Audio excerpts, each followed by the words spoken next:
अभी पीछे दशहरा पर रावण दिल्ली आया। बहुत अच्छे। सच बता रहा हूं मैं भाई, कसम इंडिया टीवी की, एकदम सही बात है। तो उसका क्या हाल हुआ, वो किस संगत में फंस गया, क्योंकि कई बार आदमी गलत संगत में भी फंस जाता है।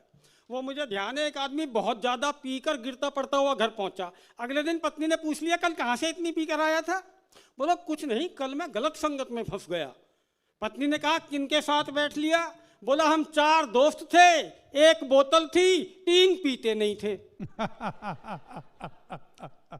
तो आदमी ऐसी संगत में भी फंस जाता है। पीने वालों से एक और बात याद आ गई, वो और सुना देता हूँ।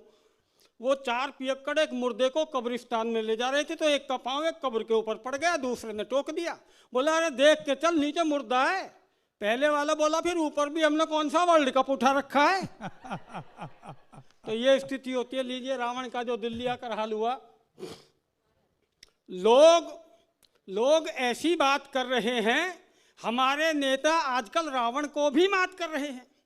ये बात उड़ते उड़ते रावण तक पहुंची तो रावण बौखला गया। अपने से भी बड़े राक्षसों के दर्शन करने वो लंकापति, वो दशानन आनन फानन में सीधा दिल्ली आ गया जी। अपने से भी बड़े महारथियों के दर्शन करने वो लंकापति, वो दशानन आनन फानन में सीधा दिल्ली आ गया। स्टेशन से बाहर आते आते घटना घट चुकी थी।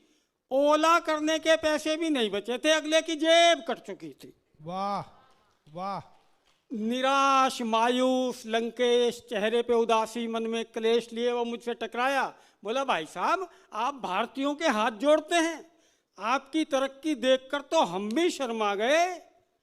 त्रेता में नाक काटने से चले थे, कलयुग में जेब काटने पर आ गए। वाह वाह वाह वाह वाह वाह। त्रेता में नाक काटने से चले थे, कलयुग में जेब काटने पर आ गए। वो तो भला हो मंदोदरी का 100 का नोट अलग से अंटी में फंसा दिया था।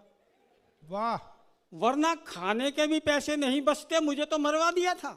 मुझे क्या पता था सीता को चुराकर राम का दिल दुखाने के मुझे ये फल भोगने पड़ेंगे कि मैं फलों को तरफ जाऊंगा।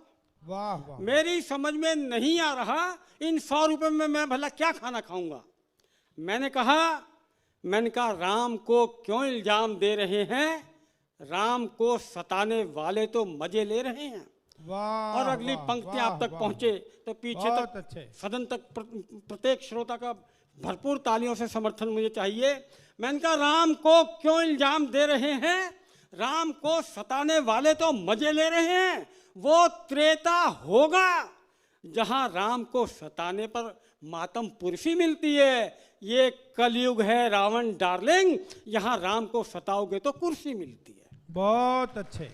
वाह वाह वाह वाह। और रही बात खाना खाने की, तो चिंता मत कर, सामने ढाबे में 70-80 रुपए में बहुत बढ़िया थाली मिल जाएगी, तेरी तबीयत खिल जाएगी। जा, मैं इंतजार कर रहा हूं, तू खा कर आ। रावण ढाबे में गया और जब बाहर आया तो अगले के कपड़े और मुंह दोनों उतरे हुए थे। वाह। मैंने कहा क्यों रावण, कपड़े क्यों उतार लिए? बोला उतार नहीं लिए, ढाबे वाले ने उतरवा लिए। मैंने कहा तुम्हारे पास तो 100 रुपए का नोट था। सुनते ही रावण रुआंसा हो गया, पर किसी तरह अपने आंसू रोक लिए। कहने लगा मैं क्या करता, अगले ने 70 रुपए पर हेड के हिसाब से 700 ठोक दिए। अगले ने 70 रुपए पर हेड के हिसाब से 700 ठोक दिए।